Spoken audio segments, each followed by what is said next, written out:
안녕하십니까. 여러분의 취업을 위해 영상을 찍고 있는 카리얼의 곰돌이 아저씨입니다. 구독과 좋아요를 눌러주셔야지 이게 편집 작업부터 편집을 해주면서 좀 이렇게 약간 좀 이렇게 재미가 있지 않을까라는 그런 생각이 조금 드네요. 뭐, 어쩔 수 없죠. 뭐. 오늘 조금 설명드릴 내용은 불경력.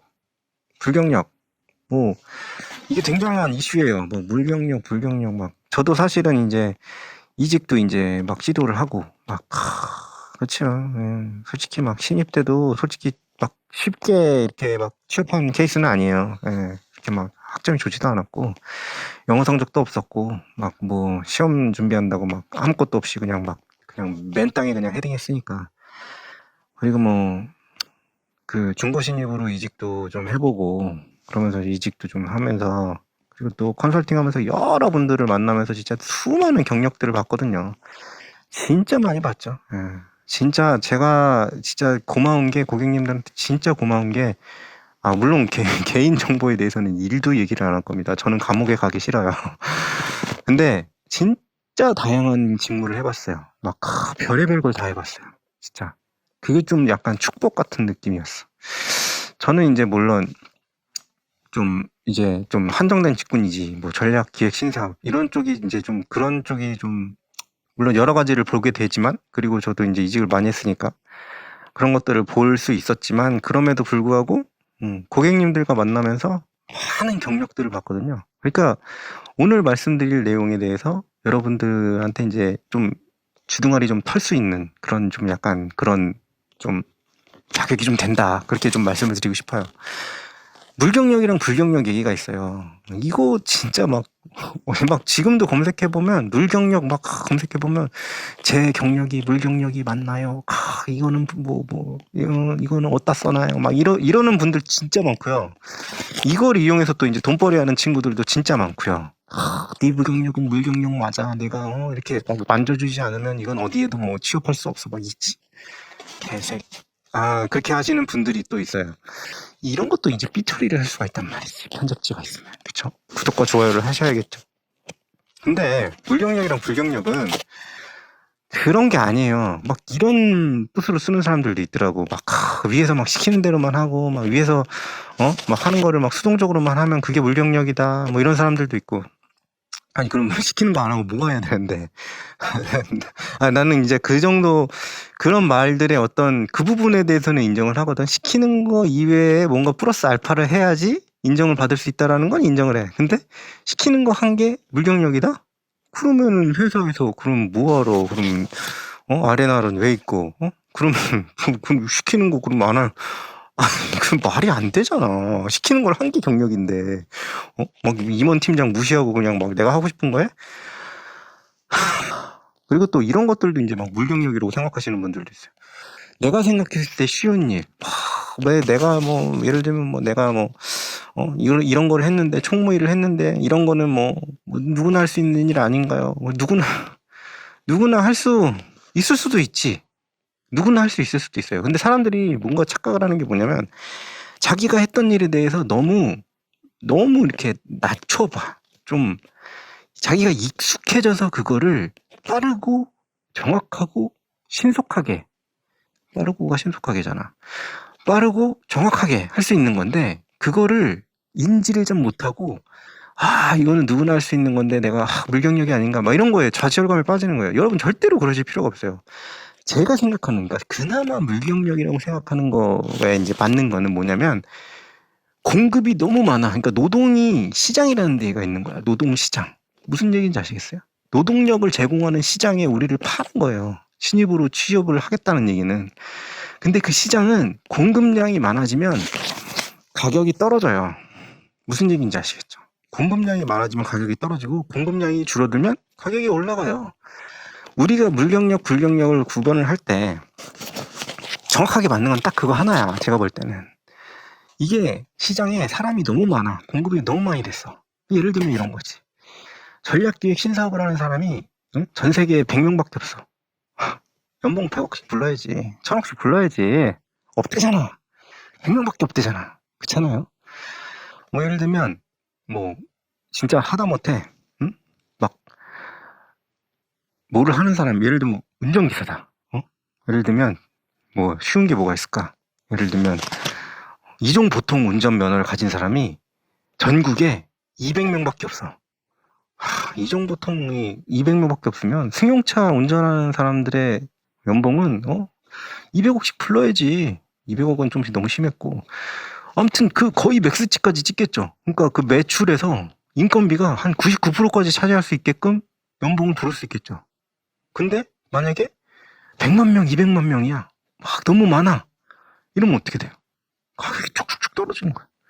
이것만이 저는 딱 그 물경력이라는 기준에 맞고, 여러분들은 물경력 아니에요. 그러니까 다 의미가 있는 경력들이에요. 그리고 저도 솔직히 수많은 컨설팅을 하면서 물경력이라니까 너는 컨설팅 못하겠어요 라고 얘기한 적이 단 한 번도 없어요. 실제로 그렇게 한 적도 없고, 그렇게 했을 때 결과가 나빴던 적도 없고, 그런 거예요. 경력이 물경력이라서 떨어지는 게 아니에요. 네. 어쨌든 자, 예를 하나를 들어보려고 해요. 예를 들면 이런 거예요. 비서 직군이 사실은 연봉이 높지 않고 맨날 다들 비정규직으로만 뽑으려고 그래, 사람을. 그런 직군인데 이게 왜 그러는지 알아요? 비서 일이 쉬울 것 같아요, 솔직히. 비서 일 쉬울 거라고 생각하시는 분들은 비서 일을 안 해본 분들이에요. 비서 학원이 따로 있는 거 아세요? 비서 학원이. 일을 잘하려면, 그러니까 비서 일을 대충대충 임원이 시키는 것만 이렇게 막 대충 이렇게 빨리빨리 쳐내고 이러면은 어느 정도까지는 할 수 있는데, 진짜 일을 잘하려면 학원까지 있다니까요. 진짜로. 이게 쉽지 않아요. 저는 사실은 그 시다발이 근성이 있었고, 임원이 시키고 팀장이 시키면은 그냥 뭐 저는 이제 되게 기꺼이 하거든요. 왜냐면 어쨌든 월급은 나오잖아. 근데 잡무를 시켰어. 이게 코어 웍이 아니라서 막 화를 내는 사람도 있는데, 코어가 어딨고 잡무가 어딨어, 회사 일이. 이거 안 하면 누군가 다른 사람이 해야 되는 건데, 약간 그런 마인드였거든. 그러니까 이거를 임원이 가끔 이제 저를 이제 비서처럼 부릴 때가 있어요. 근데 실제로 이거 해보면요, 존니 빡세요. 왜냐면은 임원이라는 사람은 어떤 사람이에요? 회사에서 되게 중요하다고 생각하는 사람이거든. 근데 거기다 비서까지 붙였다? 이거는 이 사람의 시간이 굉장히 중요하다는 얘기예요. 회사 입장에서. 이 사람한테 돈을 많이 주고 있다는 얘기야. 이 사람한테 돈을 많이 주고 있기 때문에 이 사람의 시간을 거의 분 단위로 쪼개가지고 관리를 해라 해서 비서를 붙여는 거거든. 그냥 주는 게 아니에요, 비서가. 운전기사도 마찬가지고. 운전기사 왜 주는 줄 알아요? 운전기사 네 운전할 시간에 일해라 이래서 주는 거예요. 운전할 시간에 전화로 미팅하고 그래라. 진짜로 임원들 그래요. 그게 존나 빡세다니까. 그 형들이 돈을 그냥 많이 받는 게 아니에요. 회사도 그냥 많이 주는 게 아니고. 어쨌든 그렇게 해서 이제 막 존니 굴리기 위해서 회사에서 비서를 붙였다. 그럼 비서 입장에서는 어떻게 되냐면, 예를 들면 다른 회사의 임원이랑 잡는다. 그럼 그쪽 회사의 임원도 똑같은 상황이란 말이야. 그러면 이 존나 바쁜 이 두 사람의 일정을 맞춰갖고 회의를 잡는다. 이게 조건이 또 막 여러 개가 붙어요. 이 사람은 뭐 언제 안 되고요. 이 사람은 뭐가 안 되고요. 또 그 식사까지 한다?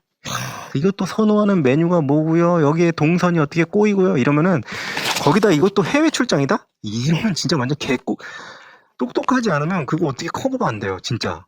갑자기 막 잠자다가 전화 받아야 돼. 미국이면은 우리나라랑 정반대잖아요. 그러면은 거기가 낮이란 말이야. 근데 만약에 임원이 이동을 하다가 뭔가 꼬였어. 뭔가 비행 스케줄이 꼬였어. 그럼 바로 비서한테 전화 때린다고. 그러면 한밤중에 자다가 전화 받아가지고 그거 처리해야 된다고. 그런 일들이 막 벌어져요, 실제로. 네. 그러니까 비서 일이 쉽지 않아요. 근데 왜 비서가 아까 말씀드렸듯이 비정규직이고 연봉도 낮냐? 딱 하나야.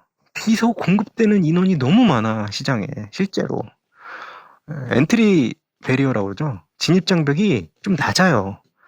사실 이게 아무나 할 수 있는 일이 아닌데도 이게 진입 장벽이 많고 사람들이 많으니까 그냥 회사에서는 많이 줄 이유가 없는 거야.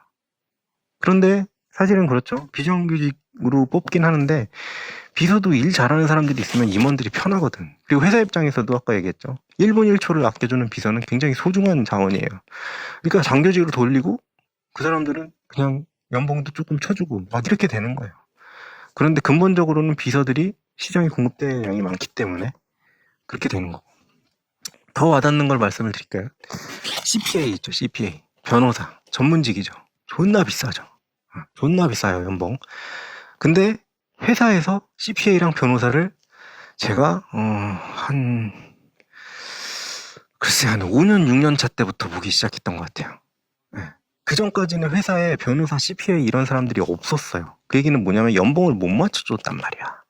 제가 다니는 회사가 나쁜 회사가 아니에요. 신이 숨겨놓은 막 이런 직장이었거든. 근데 그런 직장도 못 맞춰주는 연봉이었는데 그때 어떤 일이 벌어졌냐면 CPA 인원이랑 변호사 인원이 확 늘어났을 때가 있잖아요. 시험 이렇게 인원 그 정원을 늘려가지고 그때 연봉이 확 떨어진 거야. 그래가지고 공고에다 그걸 낸 거예요. 인사팀도 진짜 뛰어난 인사팀이지. 그런 걸 캐치를 딱 해가지고 야 이거 회계법인에서 못 가져가겠네. 이거 로펌에서 못 데려가겠네. 이런 사람들을 탁탁탁탁 줍줍줍줍 그렇게 되는 거예요. 그러다가 당연히 CPA가 사람이 모질란다. 법무법인 사이즈 큰 데에서 변호사들이 모질란다. 그럼 연봉 왕창 드시고 다시 데려가죠. 네, 저는 그런 케이스도 많이 봤고. 그러니까 이게 수요 공급 곡선에 의해서 물경력, 불경력 글쎄, 그러니까 수요 공급 곡선에 의해서 결정이 되는 거지. 여러분들의 경력이 위에서만 시키는 일을 내가 진짜 쳐내는데 바빴다. 그렇다고 물경력이 된다. 이런 건 아니라는 거예요. 그런 거에 대해서 너무 이렇게 막 스트레스를 받으면서 막 일을 하지 말라. 그쵸? 그리고 막 나는 뭐 한 게 없는 것 같아요. 이런 좀 좌절감에 빠지지 않으셨으면 하는 마음에서 오늘 영상을 한번 찍어봤습니다. 구독과 좋아요 부탁드립니다. 감사합니다.